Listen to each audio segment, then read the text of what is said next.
Je ne veux plus répondre aux sorties médiatiques sur les réseaux sociaux du président de l'Olympique Lyonnais. Ça fait son jeu. Les médias, nous faisons son jeu. Je trouve que, et je l'ai déjà dit, c'est un dirigeant du foot français, sinon de haute qualité, sinon le meilleur, sauf sur sa communication personnelle. Et là, j'exclus complètement les rôles que tiennent Olivier Blanc comme Pierre Bidot, qui travaillent au sein de l'Olympique Lyonnais sur les relations avec la presse et la communication de l'Olympique Lyonnais, parce que lorsqu'il utilise cette communication via les réseaux sociaux, il est dans une communication, je trouve, plus personnelle, calculée, stratégique, mais abusive. Abusive, d'autant que ce sont des médias où il n'y a pas de garde-fou. Donc, je ne voudrais pas faire son jeu. Donc, lorsqu'il sera, pour moi, question de parler des sorties médiatiques via réseaux sociaux, via notamment le principal qu'il utilise, je ne parlerai plus de Jean-Michel Aulas. C'est la dernière fois que je vais le prononcer, son nom, à cette occasion et seulement à cette occasion. Sinon, évidemment, et ça n'a rien contre lui, ça a contre sa communication qui m'agace, que je trouve abusive, et je connais un petit peu... C'était pareil avant. Je connais un petit peu... Oui, mais maintenant ça suffit, pour moi ça suffit. Donc je vais parler de Monsieur X. Je vois ce que tu veux dire. Je vais parler de Monsieur X, parce que je pense que c'est aussi calculé de sa part. On est à 72 heures du Trophée des Champions. Voilà. Donc Monsieur X, je trouve que sa sortie, cette nouvelle sortie sur Twitter, elle est d'une question de jeter de l'huile sur le feu.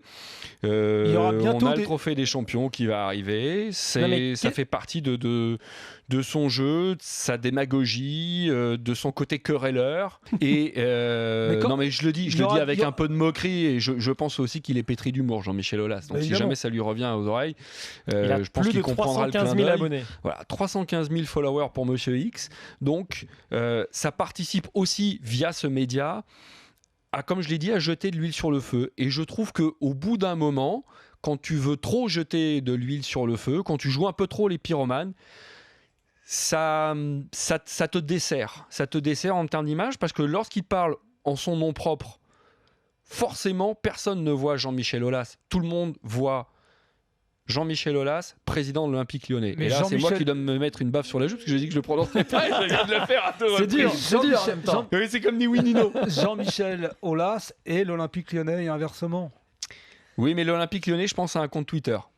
Oui, mais il le squeeze complètement. Demain, il y aura bien sûr qu'il le squeeze. Mais demain, il a un compte Twitter. Demain, il y aura des nouveaux réseaux sociaux. Tu verras, il les utilisera. Mais comme il utilisait la télé et la radio. Mais je lui défends pas de les utiliser. Non, mais je lui défends pas. Lorsque tu passes sur une télé, lorsque tu passes sur une radio, tu as des garde-fous. Tu as des filtres. Tu ne les as pas sur Facebook, tu ne les as pas sur Twitter.